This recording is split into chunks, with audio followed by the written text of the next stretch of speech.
حتی پیغمبر علیه السلام مبارک فرمایي چې ستا د ګوټو تسمه وشلېده انا لله و انا الیه راجعون وایه چې کله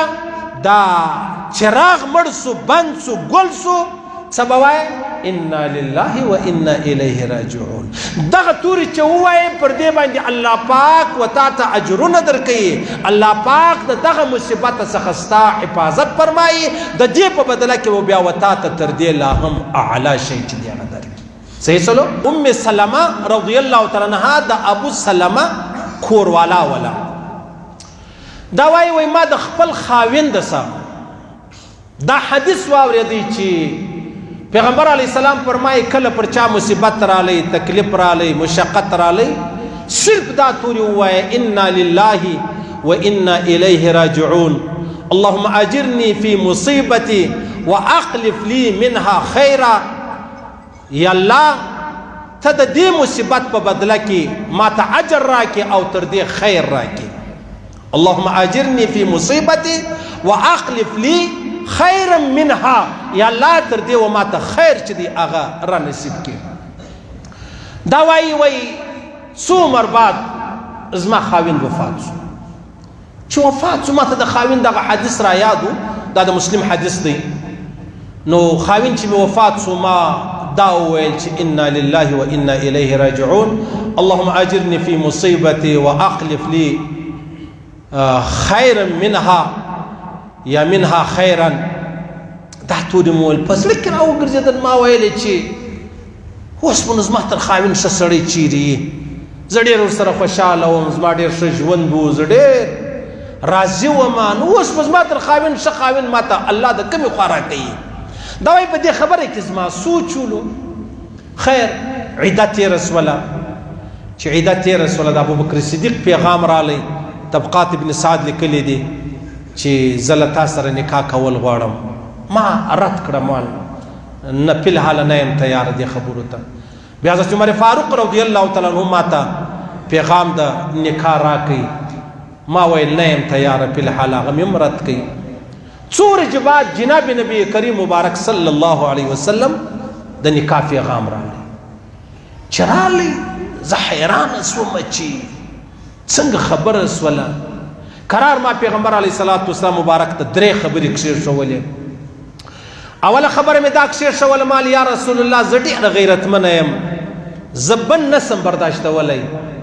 د بنې سره ژوند زما په غیرت کې نه راځي زما غیرت د دې خلاف دی دویم زه اولاد لرم دریم زه عمر مې ډېر دی نو څنګه کېدلی شي داسې چې زما نکاح دې ستا سره وشي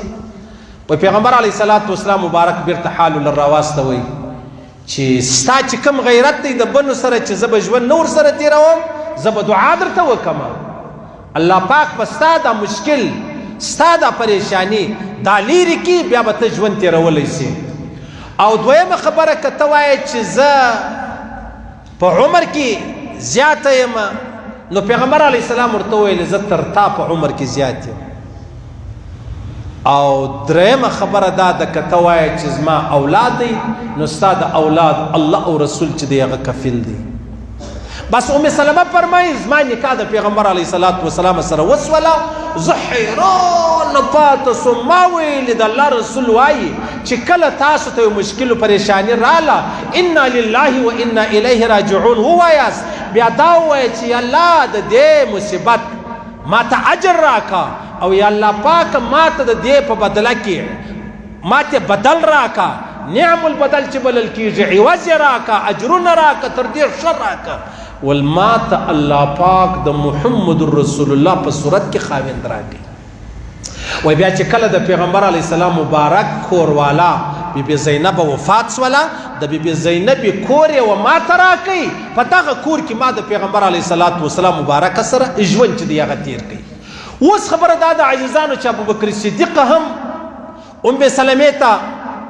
د نکاح پیغام ورکړي مرکه یې ورواستوله حضرت عمر فاروق هم ورواستوله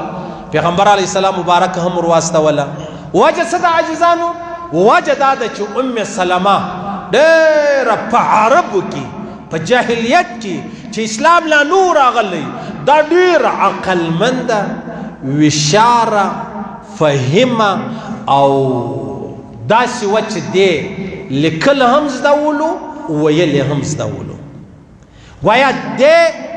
کتاب ویلی هم سلو او لیکلی هم سلو دغه کمال الله پکې یشي و چې پیغمبر علیه الصلاة والسلام مبارک و دې ته مرکه چې د هغه وکړله د انا لله و انا الیه راجعون په بدله کې الله پاک بیا تر خپل خاوین چې ابو سلمه ولو ډېر عظیم شخص ورکړي چې هغه څوک دی هغه جناب نبی کریم مبارک صلی الله علیه وسلم دی حتی پیغمبر علیه السلام مبارک فرمایي چې ستا د ګوټو تسمه وشلیده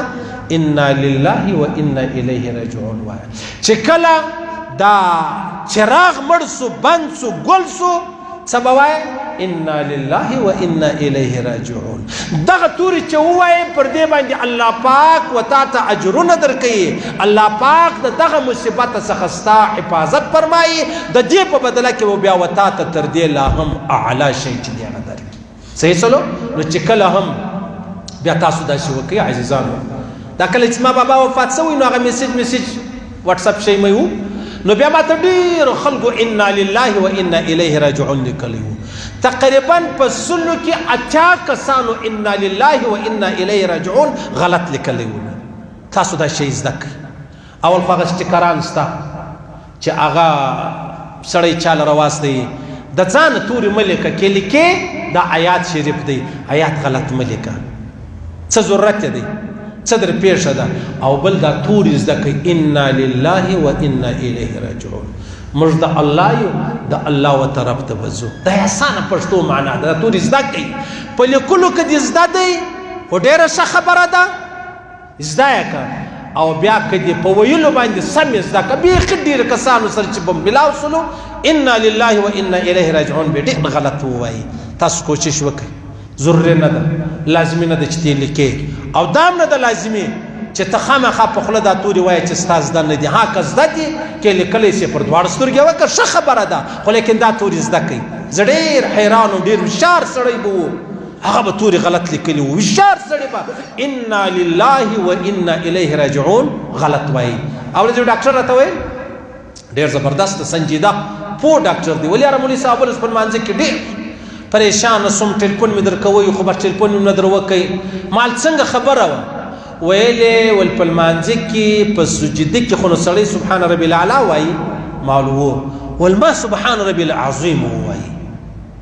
بیا چې راپورته سوم مال و سجده سا وکمه نه وکمه تاله ټلیفون در وکم حالانکه سبحان ربي الاعلى سبحان ربي العظيم سبحان الله الحمد لله الله اکبر لا اله الا الله که په رکوع کې دغه توري وایه که سبحان ربي العظيم وایه که سبحان ربي الاعلى وایه تا خو د الله لویي ده د الله ثنا ده د الله پاکي ده که سړی سبحان ربي الاعلى په رکوع کې وایي څه مشکل نشته که سبحان ربي العظیم په سجده کې وایي څه مشکل نشته ګوره یو سړی دومره پوه پر هائی لیول باندې لیکن چې بیا کله سبحان ربي الاعلى او سبحان ربي العظیم ته کښېنئ بیا ډېر وشاته یې ډېر وشاته یې نو لهذا انا لله و انا الیه راجعون زده کوي او په دې کې الله پاک ډېر لوی سکون یې شی دی او عجبه خبره دا ده د الله رسول فرمایي کال بعد چې وتا ته دا ستا غم در په یاد سو بابا ادې زوی بچی موټر اکسیډنټ بل در په یاد سو ووایه انا لله و انا الیه راجعون چې په اول ورځ الله تعالی څومره اجر درکړی و لس کاله بعد چې ته دغه تورې وایې هم الله د هغومره اجرونه درکوي څومره عظیم رب دی څومره لوی رب دی څومره مهربان رب دی او څنګه و ما او تا ته په ښایسته انداز راښوولي دي او پر هغه باندې و ما او تا ته اجرونه راکوي ثوابونه راکوي